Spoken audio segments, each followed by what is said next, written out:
You know something is wrong when an American Affidavit of Probable Cause. Part 9. The Aftermath. The two-step national fraud dance. The national fraud requires two very large governmental services corporations, one to act as a bankrupt shell, the other to act as the current service provider. 1. The bankrupt organization claims that its citizens stand as sureties for its debts. 2. The service provider then sends its bills to the bankruptcy trustees, and they pass through the cost to us, the presumed sureties. We can't protest the charges or the presumption because we and our estates were never told that we were offered by Franklin D. Roosevelt and friends as collateral backing their private corporate debts.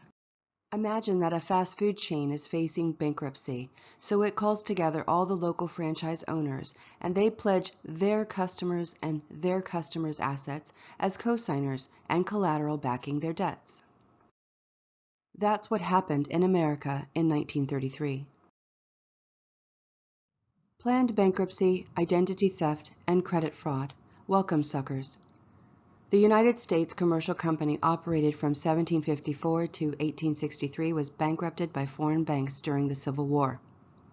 The United States of America, Inc. operated from 1868 to 1933. From 1912 to 1933, it was run under the Federal Reserve and bankrupted by these foreign banks.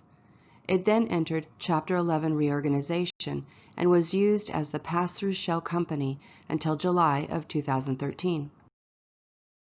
The United States, Inc. has been operated from 1944 to present by the International Monetary Fund, the service provider billing the bankrupt United States of America, Inc. It is now being prepared to be bankrupted in turn by still more foreign banks. The United States, Inc. operated by a brand new version of Federal Reserve organized under UN auspices is waiting in the wings to become the new service provider. Each time these colluding banking cartels jettison their debts via bankruptcy, they leave the American people and the American states on the hook to pay their bills. Finally, the good news. There is no statute of limitation on fraud, and this entire circumstance is based on commercial fraud. The bankruptcies of these bank-run governmental services corporations do not mean that our country is bankrupt. If we wake up, put our feet down, and refuse to be misrepresented as sureties for their debts, all that happens is that they have to deal with the problems they created. Their corporation goes bankrupt like any other corporation. Not us, not our families, not our businesses, not our states, not our nation, not anymore. We have said it once and will say it again.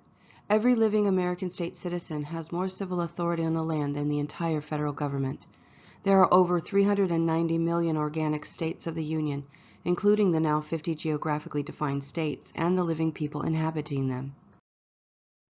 Each American is a state and recognized as such under international law. We each have our own government. Free will is our executive branch. Logic is our legislative branch. Conscience is our judicial branch. This creates an insoluble problem for the would-be despots. They can occupy the landed states, and they have done so. They can subvert the state governments and turn them into commercial franchises serving only United States citizens. They can subvert the county governments in the same way. They can commit commercial fraud until the cows come home. But when it comes to subverting the individual Americans, that is another story. That is the battle too difficult and a bridge too far. There will always be at least one last man standing who remembers who he is and what he is, one who brings the claim before the rest of the world, as we do now.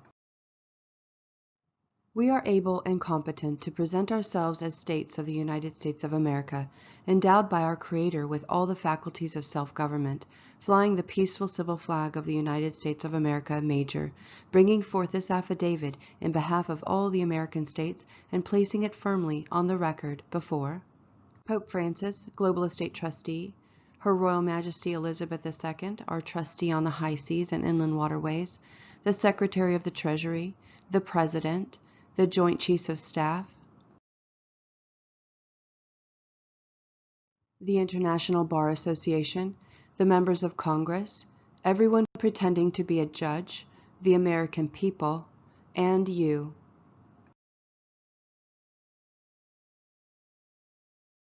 Public notice of the facts. Here are our autographs, not signatures, and our seals, thumbprints, in blood and without representation of any kind, being witnessed by 7 billion people.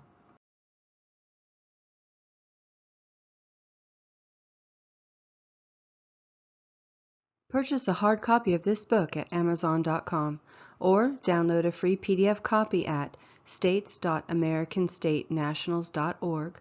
Click on the red Education tab at the top right of the page. You will find it here.